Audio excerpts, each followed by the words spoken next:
நாம் தமிழர் கட்சியோட அந்த பனைமர போராட்டத்திற்கு வந்து ராஜா அவர்கள் வந்து ஆதரவு தெரிவிச்சிருக்காங்க. அதை எப்படி பாக்குறீங்கன்னா? அவங்க கல்லை ஆதரிக்கிறாங்க. ஏன்னா அவங்க ஆளுகிற மாநிலங்கள் எல்லா இடங்களையும் கல் கர்நாடகாவில் இருக்குது, காவேரி ஆந்திராவில் இருக்குது, மற்ற மாநிலங்கள்லாம் இருக்குது.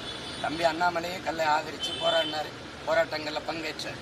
இப்போ அதில் வந்து இது கல்லுங்கிறதே இது எப்படி பார்க்குறாங்கன்னு அவ்வையும் அதிகமான கல் உண்டு பேசி கொண்டிருந்தாங்க. சங்க இலக்கியெல்லாம் பாக்கள் இருக்கு. கவி பேரரசு ஐயா வைரமுத்து நாட்பாடு தேரல்ல தமிழருடைய இந்த கல் எல்லாம் பேசியிருக்கிறதெல்லாம் கேட்குறாங்க. அப்புறம் இதில் என்ன இவங்க போட்டுங்கிற தலைவர் பெரியாரே என்ன சினிமா பார்க்குறத விடவா கல் கேடு, எதுக்கு கல் கடையை மூடுறாயின்னு கேட்டது இருக்கே அனுப்பட்டா. நீ சாராய ஆளை வச்சிருக்க, அதிலிருந்து நேரடியாக உற்பத்தி முதலாளியும் விற்பனை முதலாளியும் நீயே வைக்க, நீ காய்ச்சிட்டு வந்து டாஸ்மார்க்கில் விற்கிற. இந்த சரக்கு கல் கடை திறந்து விட்டு அந்த வியாபாரம் படுத்துக்கிறோம். இதை தவிர வேற ஏதாவது காரணம் இருக்கா? வேற ஏதாவது காரணம் இருக்கா? அப்புறம் தொடர்ச்சியா